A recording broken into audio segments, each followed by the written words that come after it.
Black Skull broadcast, because even the darkest stories deserve a bright punchline. Okay, so get this. Today we're diving into some, a pretty wild mix of stories you sent our way. We're talking about a super exclusive space yacht launch, some pirate rebranding, and, oh yeah, a new support center opening up for clone veterans. Quite a blend of topics. Yeah, you could say that again. Yeah. It's almost like flipping channels on the Holonet, right?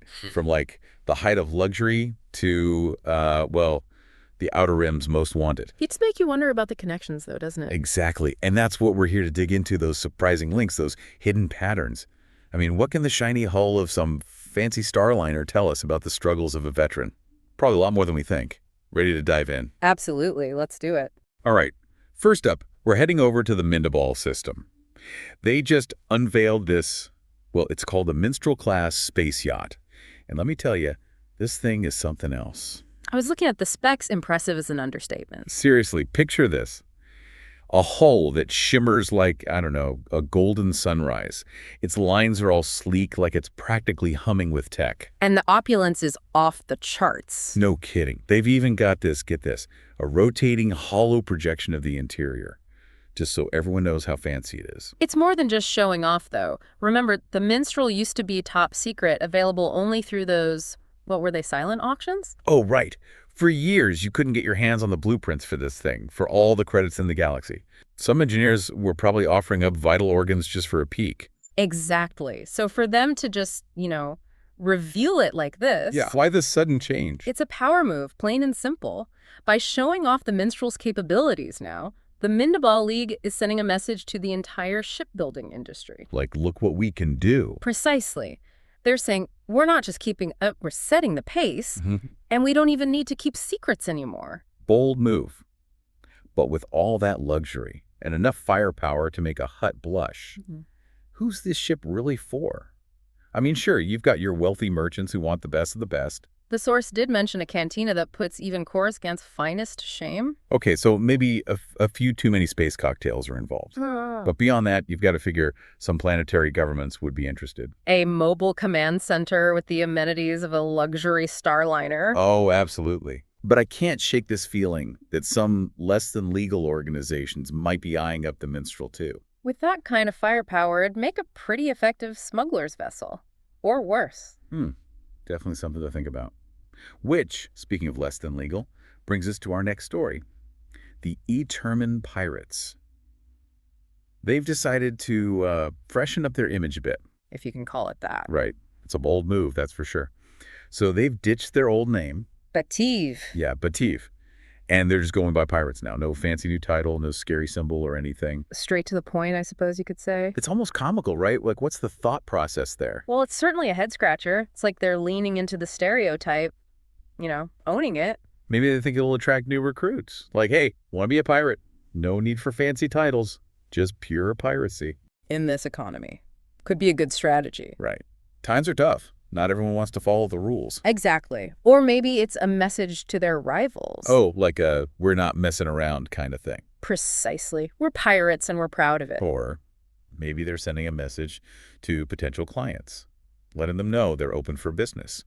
Even if that business involves, say, acquiring a certain golden-hulled space yacht. Now that's an interesting thought. Imagine a minstrel with a Jolly Roger flag cruising through the Outer Rim, relieving freighters of their cargo. A pirate's life for the discerning smuggler. Only the best for the Eyttyrmin Pirates, apparently. It does make you think, though.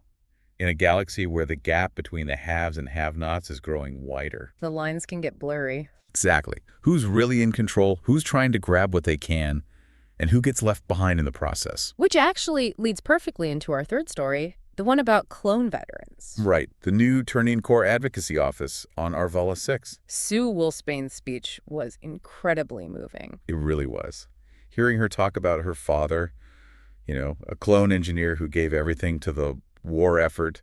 And then he comes home, and what happens? Forgotten. Left behind. Like so many veterans, it's a story that's sadly all too familiar. And the thing is, these clones, they didn't even have a choice, did they?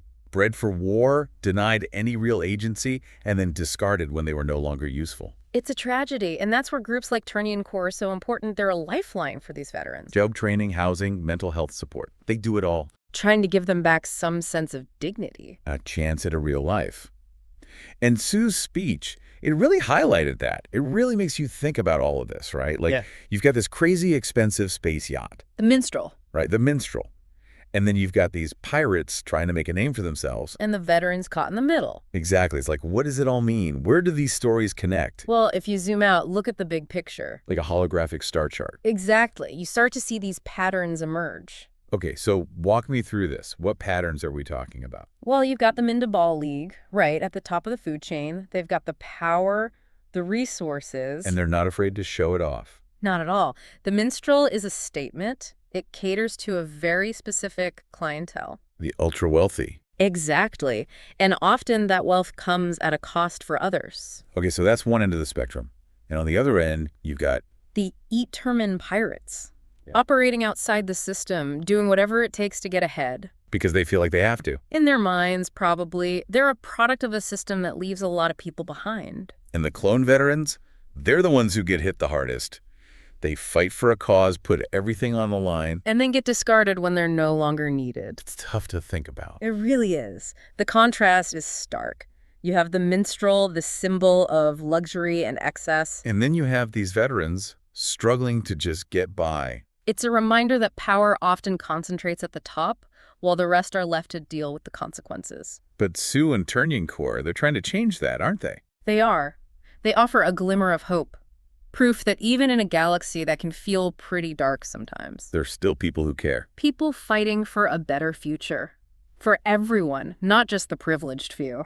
It's inspiring, honestly. Makes you want to do more yourself. That's the point, isn't it? So the next time you hear about some fancy new ship or a pirate attack or a group like Eyttyrmin Corps doing their thing... Remember, they're all connected. It's all part of the same story, and it's a story that's still being written. So keep asking those questions. Who benefits? Who's being ignored? And what can we do to make things right? Couldn't have said it better myself.